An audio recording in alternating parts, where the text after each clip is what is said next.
சென்னை கிழக்கு மாவட்டம் எழும்பூர் வடக்கு பகுதி சார்பாக 78வது வட்ட திமுக சார்பில் மக்கள் முதல்வரின் மதிநேய விழா இந்த நிகழ்ச்சிக்கு இன்றைக்கி பத்திரிகையாளர்கள் குறிப்பாக தமிழ்நாட்டு அரசியலில் முக்கியமான பத்திரிகையாளர்களை இன்றைக்கி இங்கே வர வச்சு இப்போ நடக்கிற தமிழ்நாடு மட்டும் இல்லை இந்தியாவிலே நம்ம அரசியலில் குறிப்பாக மாநில சுயாட்சி மாநில உரிமைகள் மக்கள் உரிமைகள் அந்த மாதிரி விஷயங்களுக்கு இந்தியாவுக்கே முன்னோடியாக இன்றைக்கி தமிழ்நாடு இருந்துகிட்ருக்கு. அந்த முக்கியமான விஷயங்களை பற்றி இன்றைக்கி நம்ம 3 பத்திரிகையாளர்கள் அவர்கள் பேச இருக்கிறாங்க. இந்த நிகழ்ச்சிக்கு தலைமை பொறுப்பேற்றிருக்கும் 78வது வட்டக்கழக செயலாளர் அண்ணன் மனோகர் அவர்களுக்கும், இந்து சமய அறநிலைத்துறை அமைச்சர் மற்றும் சென்னை கிழக்கு மாவட்ட கழக செயலாளர் அமைச்சர் மாண்புமிகு அமைச்சர் அண்ணன் PK சேகர்பாபு அவர்களுக்கும், வட்டக்கழக செயலாளர்கள் அண்ணன் சோ வேலு மற்றும் அண்ணன் சுதாகர் அவர்களுக்கும்,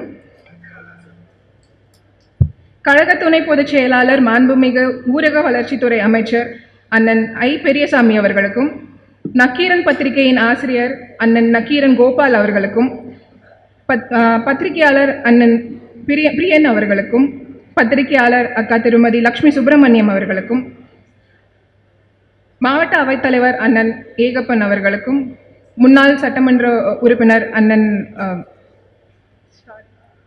ரவிச்சந்திரன் அவர்களுக்கும், வருகை தரவிருக்கும் அண்ணன் தமிழன் பிரசன்னா அவர்களுக்கும், எல்லாருக்கும் கழகத்தின் உறுப்பினர்கள் அனைவருக்கும் நன்றி, வணக்கம்.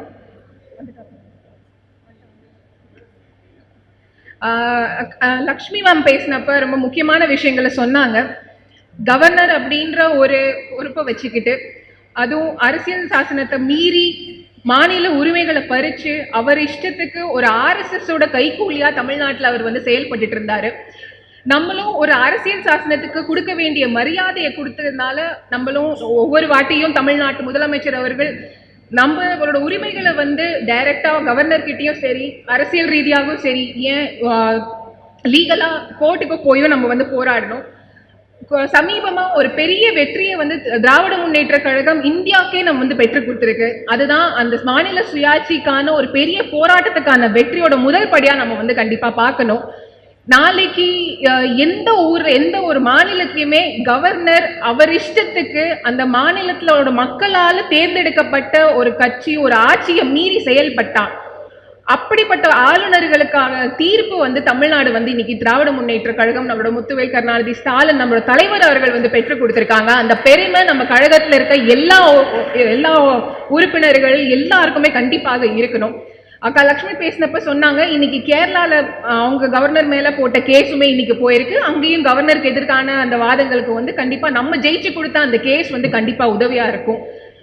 ரொம்ப முக்கியமான விஷயம், நம்ம அன்புமிகு முதலமைச்சர் அவர்கள் நாள் முழுக்க காலையிலேருந்து நைட் வரைக்கும் நாள் முழுக்க நம்ம மாநிலத்துக்காக நம்ம மாநில மக்களுக்காக குறிப்பாக மாநிலத்தோட உரிமைகளுக்காக போராடிக்கிட்டே இருக்காங்க. அப்படி இருக்கிறப்ப முதலமைச்சர் அவர்களோட பிறந்த நாளை இப்படி ஒரு அறிவு சார்ந்த ஒரு நிகழ்ச்சியாக நடத்திட்டு இருக்கோம். இந்த மாதிரி இந்த மாவட்டத்தில் நிறையா நிகழ்ச்சிகள் தொடர்ந்து நடந்துட்டு இருக்கு. அதுக்கு அமைச்சர் அவர்களுக்கு நன்றிகள் நான் தெரிவிச்சுக்கிறேன். இந்த பயணம் கண்டிப்பாக தொடரும். ஒரு அரசியல் மேடை இவ்வளோ அறிவு சார்ந்த மேடை அப்படின்னு பார்த்தோன்னா திராவிட முன்னேற்ற கழகத்தில் மட்டும்தான் நடக்கும். பேரறிஞர் அண்ணா அவர்களோட மேடைகள்லாம் நான் படித்து பார்க்குறப்ப உலக அரசியலெல்லாம் போய் ஒரு ஊரில் ஒரு சின்ன சந்தில் பேசின ஒரே கட்சி திராவிட முன்னேற்ற கழகம் தான். அதை தான் இன்றைக்கும் நம்ம தொடர்ந்து நம்மளோட ஒரு லெகசி நம்மளோட ஒரு பாரம்பரியமாக இன்றைக்கும் நம்ம அதை எடுத்துக்கொண்டு போயிட்டு இருக்கோம். இன்னைக்கு நிறையா இளைஞர்கள் நிறையா பேர் இருக்கீங்க. கண்டிப்பாக இந்த மாதிரி இவ்வளோ பெரிய மூத்த பத்திரிகையாளர்கள் பேசுகிற விஷயங்கள் ரொம்ப முக்கியமான ஒரு ஆவணமாக இருக்கும். எல்லாரும் கொஞ்சம் நல்லா தயவு செஞ்சு கூர்ந்து கேட்டு அடுத்த தலைமுறைக்கு இந்த விஷயங்களை கொண்டு போய் சேர்ப்பீங்க அப்படின்ற நம்பிக்கையோட என்னோட கோரிக்கையும் சேர்த்து வச்சுக்கிறேன். நன்றி, வணக்கம்.